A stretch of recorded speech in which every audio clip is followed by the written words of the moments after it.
Mbak Dr. Reza Gladys ya, ini adalah treatment tetapi bukan produk. Nah, masalah treatment atau produk kita singkirkan dulu. Yang pasti saya mau memberikan suatu insight kepada masyarakat yang kurang paham mungkin atau kurang mengerti. Alat treatment apapun itu di satu klinik atau di satu rumah sakit atau di manapun itu, tempat-tempat yang merupakan adalah tempat treatment kesehatan dan lain-lainnya, semua alatnya sebelum dipakai harus didaftarkan dulu di Kemenkes. Ada peneliti saya yang satu lagi sudah mengatakan hal tersebut.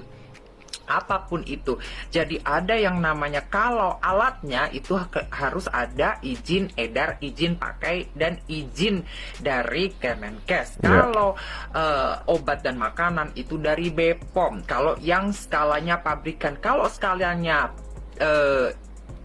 UMKM atau perumahan itu izinnya PIRT untuk makanan ya, termasuk suplemen dan lain-lain. Dan kalau untuk Dr. Reza Gladys ya, mohon nih Kemenkes juga, kemarin saya sedikit menyenggol BPOM, kenapa kok kalau itu satu produk belum beredar dan sudah diakui itu belum BPOM, tidak ada tindakan lanjutan. Nah sekarang beliau nih, si Mbak Dr. Reza Gladys ini mengatakan kalau itu alat treatmentnya, alatnya, apakah sudah ada izin dari Kemenkes untuk dipakai atau diedarkan? Nah itu juga jadi masalah. Kalau dia mengedarkan obatnya, suplemennya, atau krimnya, apapun itu namanya, itu dari BPOM. Nah itu jadi double dong, harus diaudit juga Kemenkesnya. Ini sudah diaudit belum nih kliniknya si Reza Gladys gitu kan. Lalu untuk klinik juga itu harus saat dia buka klinik kan itu harus mengurus suatu izin. Dari izinnya itu harus disebutkan treatment apa saja yang boleh dilakukan di klinik ini ya, di klinik ini. Misalnya treatment A, B, C lah, banyak banget ya. Itu apa saja treatment yang boleh dikerjakan di situ, dan didaftarkan juga alat-alatnya. Alat-alatnya itu pun nanti berhubungan juga ini, karena di Indonesia kalau tidak salah harus ada izin halal, izin ini, izin ini. Ya panjang pasti prosesnya ya guys. Nggak usah jauh-jauh yang namanya izin Kemenkes dari dinas kesehatan setempat, apakah sudah ada gitu. Dan itu harus panjang ini nanti.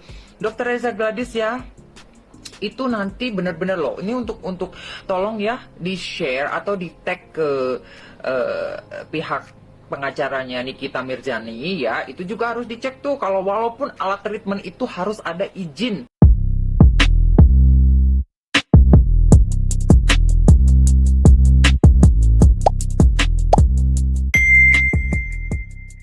Ya, oke.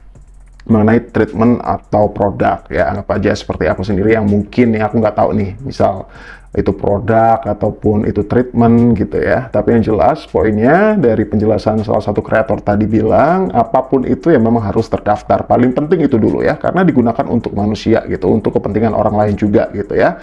Tidak hanya mementingkan soal untung saja gitu. Bahwa yang sempat jelaskan tadi prosesnya juga cukup panjang ya gitu, apalagi di Indonesia itu harus ada label halal segala macam, dan itu kan nggak mudah gitu loh. Nah, dari tanggapan yang disampaikan oleh salah satu kreator tadi, ada juga tanggapan dan juga penjelasan nih dari Dr. Mufid sendiri, yaitu suami dari DRG. Berikut videonya. Treatment glowing booster cell itu adalah nama treatment, bukan produk ya. Treatment glowing booster cell, jadi itu terserah kita mau pakai nama aja. Contoh misalnya kita mau pakai facial diamond, facial crystal, mau facial apa, terserah kita. Tapi consumable yang dipakai, produk yang digunakan itu adalah produk Rideskin. Produk Rideskin itu adalah sudah BPOM ya, dan jarum itu sudah terdaftar Kemenkes. Karena kenapa terdaftar Kemenkes? Karena itu ada izin edarnya. Kenapa? Karena dia cuma 0,5 mili, jadi dia dipakai itu hanya superficial untuk memasukkan si serum masuk ke dalam permukaan kulit. Jadi itu tidak jauh beda dengan kita pakai pengobatan diabetes, insulin. Kan ini sama sendiri gini, lebih dalam malah tes glukosa, tes kolesterol. Oke deh, nggak apa-apa ya, hanya 0,5 mili atau sekian mili tadi dibilang ya, cuma dikit kok gitu ya.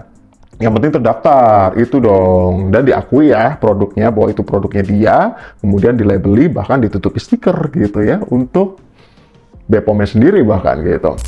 Nah, tentu sampai sini juga ya, harusnya pihak berwenang itu juga harusnya udah turun tangan mengenai hal ini gitu ya, yaitu siapa, BPOM sih paling penting gitu.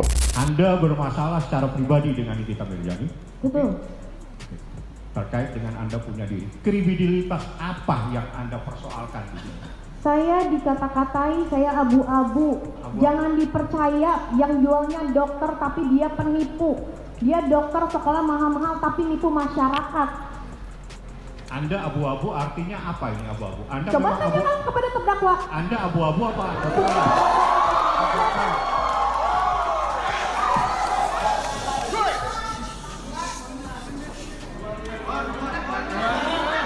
Ya, itu kericuan yang sempat terjadi memang ya tadi kayak itu. Sebentar ya, sebentar. Sebentar, semua jangan bicara ya, kita yang ngatur. Jadi kita ingatkan saksi sekali lagi ya, dijawab yang ditanya ya. Baik yang mulia. Masalah tadi mengenai abu-abu, dijawab aja, kalau mah nggak tahu, saya nggak tahu. Baik. Begitu ya, nggak usah emosi ya, Baik, maaf yang mulia. kita santai aja ya. Silakan penasihat hukum diteruskan. Ya, pan abu-abu ini apa? Saya kurang tahu tapi boleh. Anda abu-abu atau bagaimana? Enggak, kami mohon. Ini Sebentar ya, mungkin saya pengen Karena menanyakan. ini prinsip yang mulia abu-abu. Sebentar ya. Mungkin pertanyaannya begini ya. Kan saudara dikatakan abu-abu ya. Betul yang mulia. Yang dimaksud abu-abu oleh terdakwa saudara tahu nggak?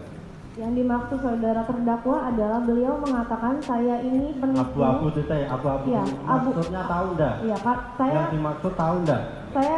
yang saya maksud yang dimaksud oleh terdakwa mungkin kulit saya tidak Jadi putih. nggak tahu ya. Kan mungkin berarti nggak tahu ya. Kulit saya abu-abu yang mulia. Tahu nggak yang dimaksud terdakwa abu-abu?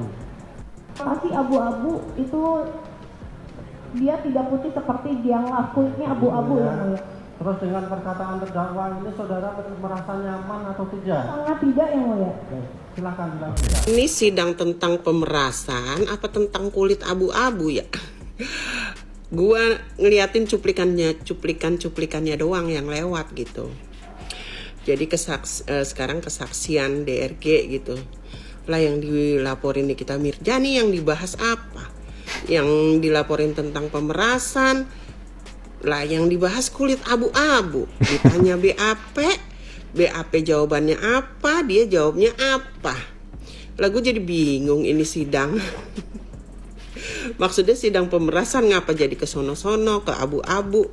Dah jadi liar kita. Namanya ditonton orang banyak harusnya ya jelas-jelasnya itu tentang pemerasan yang ngapa jadi segala abu-abu, segala dokter, segala apa baik.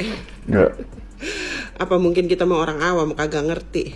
Tapi bener ya, bener dah. Kecerdasan itu nggak bisa dibeli. Gelar lu boleh beli, tapi cerdas nggak bisa. Betul. Ada-ada aja kelakuannya ya. Enggak, gue nggak mau ngomentarin hasil persidangannya atau isinya atau segala macam, gue nggak mau komentarin. Karena kayaknya nggak ada isinya gitu. Ngomongnya pelangap-pelongo, beneran pelangap-pelongo. Gue kira ya cuma di sosial media doang, tapi nyatanya juga pelangap-pelongo. Ini video selebrasi pelukan-pelukan mereka ini menggelitik sebenarnya ya. Gue nggak tahu ya selebrasi apa yang mereka lakukan, apa yang mereka pikirkan. Karena di persidangannya nggak ada sesuatu yang gong banget tuh, nggak ada sesuatu yang breakthrough banget itu, nggak ada kayaknya. Makanya begitu video ini lewat di benak gue langsung muncul kayak, wah ini kayak anak SD yang baru bisa baca, tiba-tiba baru bisa nulis gitu kan. Terus orang tuanya kayak bangga gitu. Anaknya, wah anak gue udah bisa baca, anak gue baru bisa nulis gitu. Bangga kayak begitu. Ini kayaknya mirip kayak gitu. Wah ternyata si RG ini udah bisa ngomong ya, udah gak pelangap-pelongo. Ya walaupun masih pelangap-pelongo tapi udah bisa ngomong dikit lah gitu. kan hasil si RG-nya ini bisa ngomong. Belum sampai di tahap kualitas omongannya. Masih ya sekedar yang penting bisa ngomong dulu aja sih. Dan ini sebenarnya menjawab pertanyaan kita semua, kemana sih si RG, si abu-abu selama ini gitu, kok nggak pernah datang ke persidangan. Nih sekalinya datang ternyata begini. Mereka tuh kayaknya selama ini lagi nyiapin narasi-narasi, lagi mencari kemungkinan-kemungkinan terburuk bagaimana kalau si RG ini nggak bisa menjawab pertanyaan-pertanyaan di persidangan. Tapi di balik produk yang nggak berkualitas, pasti ada orang yang nggak berkualitas juga. Makanya sebanyak apapun waktu yang dibutuhkan buat dia membangun narasi, di persidangan masih pelangga-pelongo juga. Nah, menurut kalian gimana? Silahkan komen. Ya, jadi ini sekedar POV dan juga review dari beberapa netizen yang mengenai persidangan kemarin gitu. Bahwa tidak sedikit yang merasa bahwa persidangan kemarin itu, wah melencengnya jauh sekali ya dari dakwaan sebelumnya gitu. Kalau yang begitu kencang digembar-gemborkan adalah soal pemerasan, TPPU gitu ya. Kemudian pemerasan itu nggak ada dibahas sedikit pun gitu. Yang dibahas soal abu-abu gitu. Makanya kemarin banyak yang kayak pada bilang tuh warganet, ini si RG kayak lagi curhat aja gitu. Aku dikatain abu-abu bla bla bla gitu. Oke, next. DRG, apapun keputusan sidang nanti, kau sebagai seorang istri, ibu, pimpinan atas usaha yang kau buat, kau telah membuktikan kepada masyarakat Konoha ini, dan masyarakat Konoha ini telah menyaksikan sendiri bahwasannya kau pahlawan dan ada untuk melindungi mereka. Dan kau terlalu sangat keren untuk melawan seorang pembuli. Salah! Kata-katanya salah. Kata-katanya nggak kayak gitu. Seharusnya kata-katanya kayak gini, teruntuk DRG, kau sebagai seorang pimpinan atas usaha yang kau buat, sebenarnya aku tahu kau salah, aku tahu kalau kau itu menjual skincare yang tidak berbepom. Aku juga sebenarnya sadar bahwasannya kasus kau dengan Nikita Mirzani itu bukanlah pemerasan, melainkan itu kesepakatan untuk membungkam. Karena aku itu punya masalah dengan Nikita Mirzani, aku sengaja mendekati kau, menggesek-gesek kau, mengompori kau, membumbui kau. Aku tidak perlu lagi mengotori tanganku untuk membalas dendamku yang sangat kesumat kepada Nikita Mirzani. Tanganku bersih, jadi aku itu tetap bagus dan baik di mata dunia, dan kaulah yang jahat. Kalau semisalnya nanti hakim memutuskan bahwasannya kau bersalah, Nikita Mirzani bebas, aku mohon maaf, aku tidak bisa berbuat apa-apa. Aku akan kembali Kayak tahu ya dimaksud sama si Bang Abdul ini siapa ya guys ya? Itu kayak POV seorang dalang nggak sih? mencari mangsa lagi, mencari inang lagi yang bermasalah dengan Nikita Mirzani, supaya aku gesek-gesek dan dendamku ini tetap terbalaskan. Itu sebetulnya yang betul kata-katanya. Gak usah pala kau bungkus-bungkus. Sosokan lah kau itu mendukung, mengapresiasi seakan-akan dia itu queen of the queen. Kau secantik apapun kau rangkai kata-kata kau itu, seindah apapun kau bikin syairnya, tetap juga di balik itu semua kau yang kotor untuk melindungi tangan kau. Jadi gak perlu lagi kau mengotor-otor tangan kau kan? Untuk membersihkan tangan kau, membersihkan nama kau. Jadi tetap orang lain yang buruk di mata masyarakat, kau tetap yang indah. Padahal kau sebenarnya semua dalangnya di balik itu. Di pertanyaannya, kalau misalnya kau masih berteman sama Nikita Untuk dalang ternyata ya, benar ya. Mirzani, apakah kau akan ada di pihaknya si DRG? Ya enggak lah. Kau malah justru akan menggesek-gesek Nikita Mirzani, mengompor-ompor Nikita Mirzani ya kan? Supaya apa ya? Supaya kau dapat untung ya kan? Cuman nanti depan media, aku sebagai teman ya, sebagai kakak, aku berharap dia itu tidak punya masalah kepada orang-orang itu di depan layar. Tapi kalau di belakang layar kau kompori terus, kau bumbu-bumbui terus. Karena kau ada untung di situ. Nanti kau gesek-gesek lagi ya kan? Si kutu ini.